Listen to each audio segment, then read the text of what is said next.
Well, hello peeps, long time no see.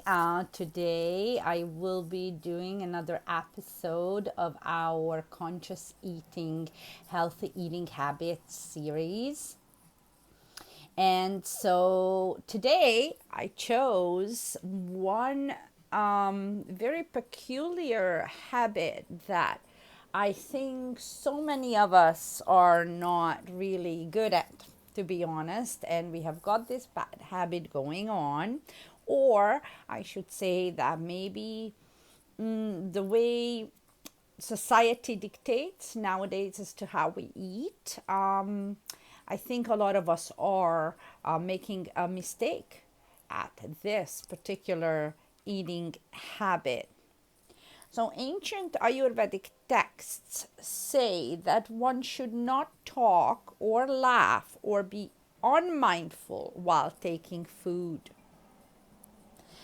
One taking food while talking, laughing, or with distracted or detract mind subjects himself to the same trouble as the one eating too hurriedly. So one should not talk, not laugh, or be unmindful while taking food. So it is very important to stay focused while eating, especially because of the chewing process that needs to happen. And chewing always, well, obviously it occurs in the mouth, but digestion starts in the mouth so that the proper enzymes can be excreted. So for this reason, if you're talking and laughing and interacting too much, you're not going to be very mindful about your food that you're actually ingesting. So this is an extremely important rule, I find, because in society what we're used to is get together with friends and family, and of course there's a lot of kerfuffle going on and everybody is talking or laughing or even talking about subject matters that are not at all appropriate for eating our foods. So it is a very, very good practice not to actually start major and big conversations or conflict resolution or problem solving at your dinner table or at the times when you're eating. In the meantime, sorry guys, but I am looking at some of my notes. When the mind is distracted, food is not chewed properly, okay? And emotions that disturb digestion enter the mind even when you're not conscious of it, but then again you're not really mindful of your food and your system when you're constantly paying attention to having conversations with others or problem solve or dispute resolution or whatever else is going on, or talking about scheduling, programming, like something that should be done maybe after your meal or way before your meal. Or I think what works is some sort of a little family meeting where certain subjects are discussed. Leave it out from your food time, is what I say. So today's healthy eating guideline is food should be eaten without distraction. Um, So when you eat in silence, then your mind is quieter and then it's easier to be in a harmonious relationship with the actual food you're eating. And then that way your digestion will be improved. When we start engaging in conversation or read or watch TV or have devices around the dining table, which is a big no no, by the way, I am very sorry to say, no matter how old your children are, they never should be allowed to have any devices while they are actually eating food. Then we miss important signals of the body or from the body, and we actually could overeat. One of the other healthy eating habits is not to overeat, actually, is to stop eating at a 75% kind of way of when you feel no longer hungry, but you're not stuffed full, but we'll talk about that rule another time. So it's also difficult and very difficult to chew food properly when we're distracted. I see this in my Ayurvedic practice all the time, when actually the food we're eating, are building blocks that will become us. What does that mean? It means it becomes your skin, your organs, your tissues, your membranes, your blood, your plasma. You're converting what you're eating. I mean, none of us look like a hamburger or tofu, whatever either. We convert whatever we eat into building blocks, then become our body.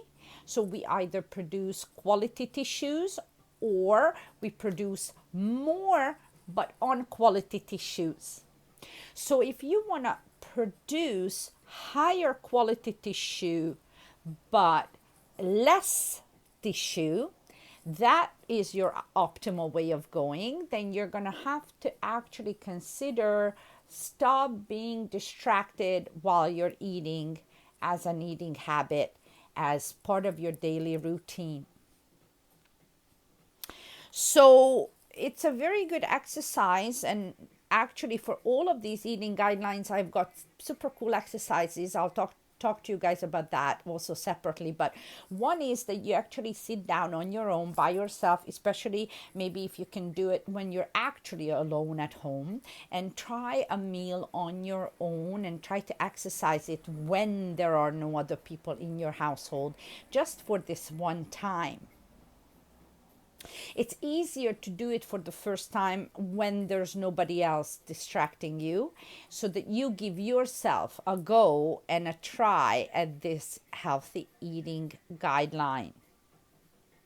I remember when I used to work, the very first job I had in downtown Toronto, and it was a super busy legal consulting firm, and we never could eat. Are you kidding me? No.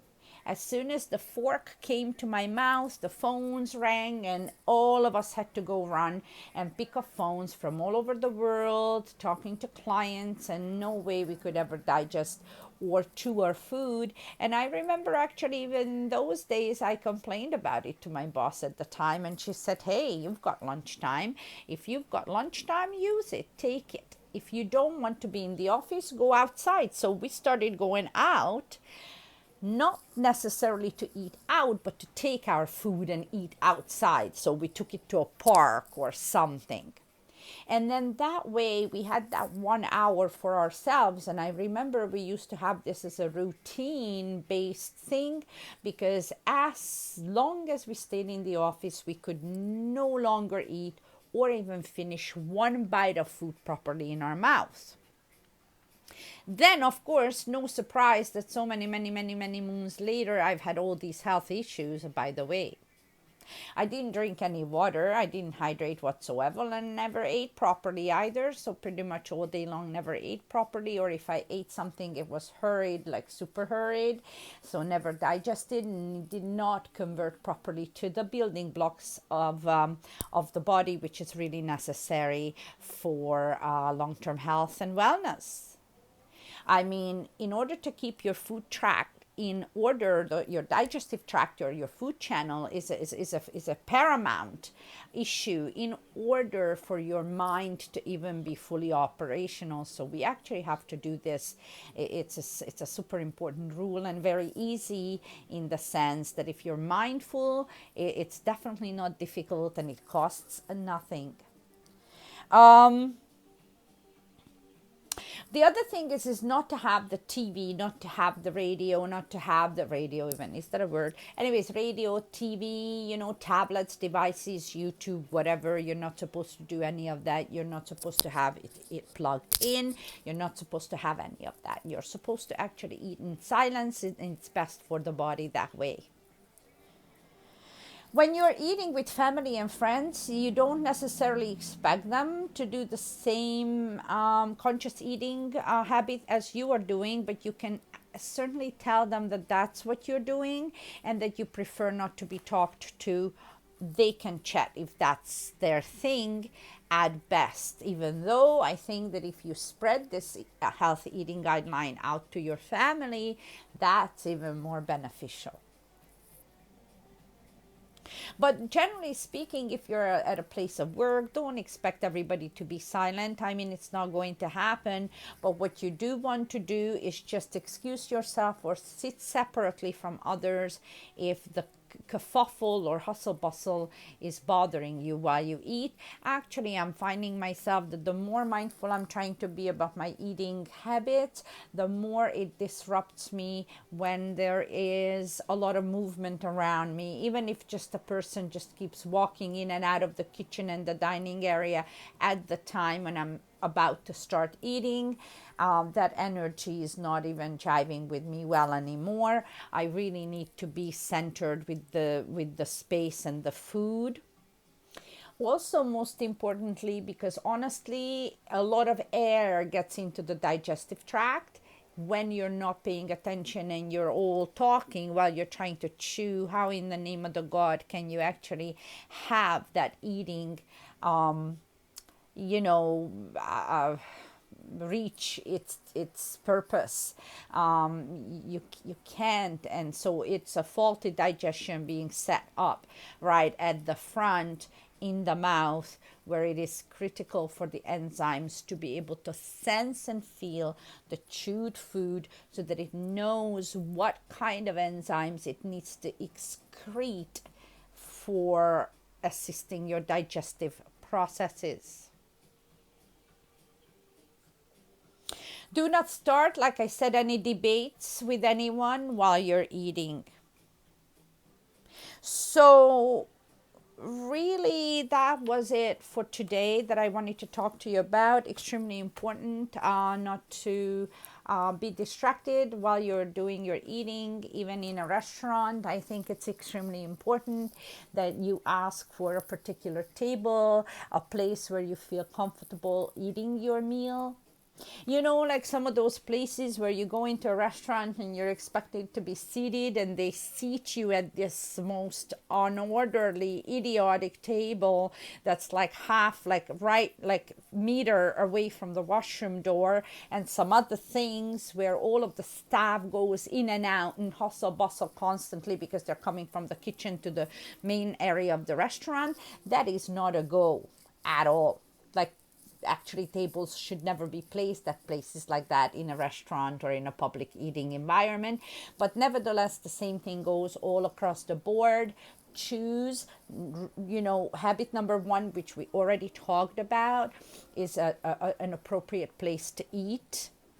Number two that we talked about is no liquid with foods, and if there's any, it should be warm and very little. So no cold drinks while you're eating.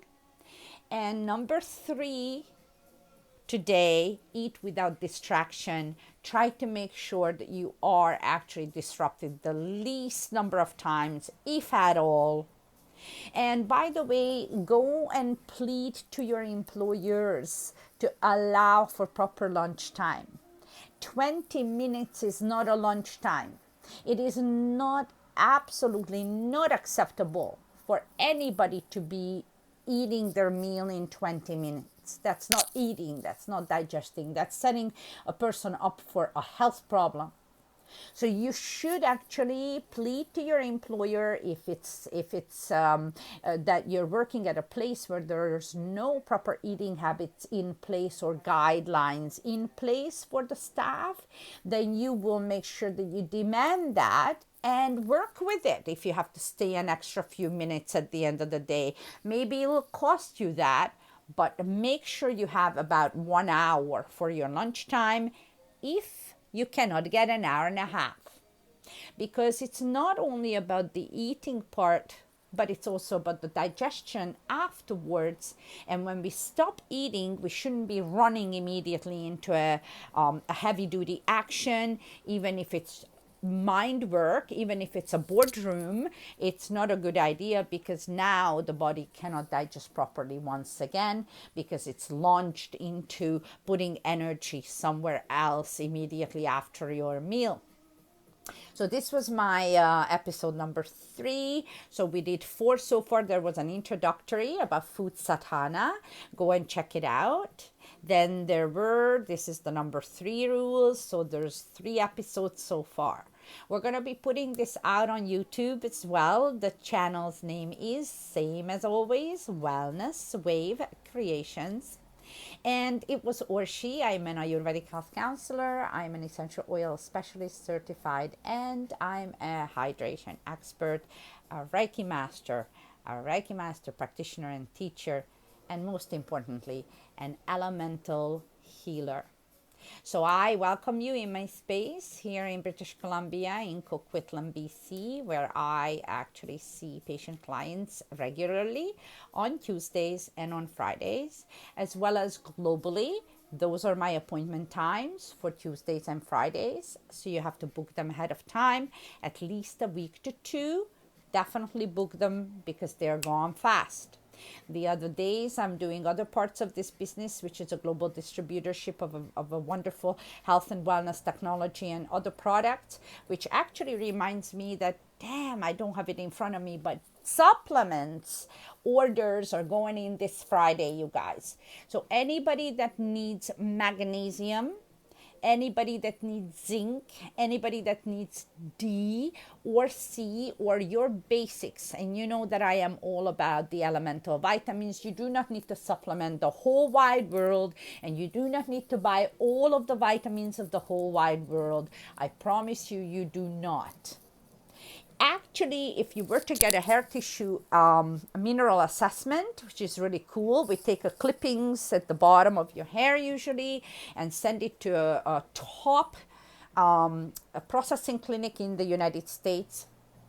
It's actually a clinic in Austin, Texas, if I'm not mistaken, and they are really the best at the hair tissue mineral assessment. So mineral deficiency is assessed through hair analysis, much more efficient than any other. Blood tests, you guys, do not give you information adequate at all about mineral deficiency. The only thing that you can detect quite properly from blood test is iron deficiency, but no other. And that is very little in comparison to all the other minerals that we need to test. Now, if you do one of these tests, then you exactly know your own individual personal palette of what you have to deal with and what you have to supplement. And I promise you, you don't need to supplement everything. Even the multivitamins are not good for just everyone. It depends how you eat. It depends on your lifestyle, your job, whether you do physical job, whether you do really strenuous exercises, whether you're an athlete or an XXX athlete or somebody that's constantly like triathloning or whatnot, or maybe you're just a homebody that sits by a computer. Very different way we supplement. We different way supplement depending on where you live. It doesn't matter whether you get a Florida sunshine all day long or you're here in the West Coast, maybe Northern Pacific where I am, where right now it's beautiful and sunny, but heck, it's not always the case. So when we go into the rainy season, which is what mostly our winter is here in the lower mainland around the Vancouver area, then really certainly we're actually under a gray cloud and we don't get absolutely enough vitamin D. So supplementation here of D3 organic, and I prefer the liquid format, is the very most essential thing. Magnesium is an essential. Almost every person is deficient. Not the calcium, guys, the magnesium. So magnesium order is going in.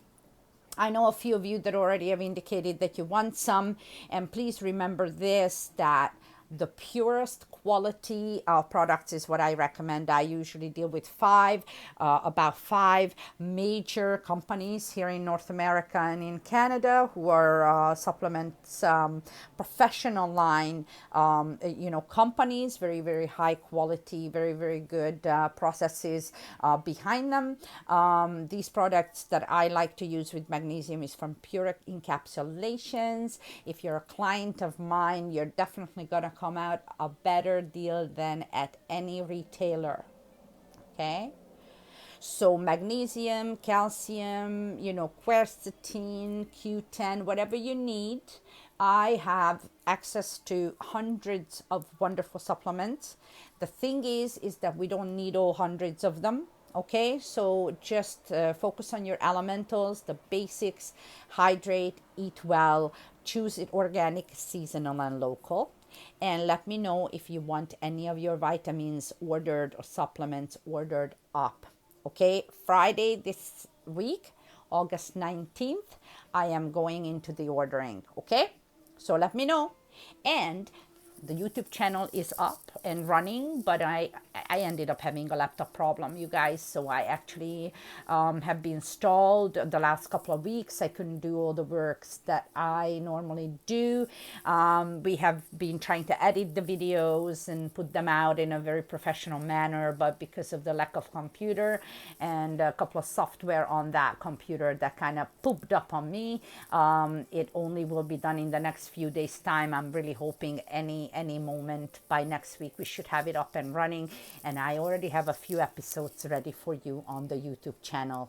Okay, so if any other browsing you want to do, www.getyourselfintowellnesswavecreations.com. Check out all the different things that we do in this space, everything energy. And remember, current frequency is your new currency. Okay, so energy is super important. Energize, upgrade, get your energetic signature up. It was Orshi. Lovely day here in BC, wherever you are. Thank you so much. I actually went freaking 5 minutes over my normal usual time. Anyways, ciao, you guys all. See you soon around.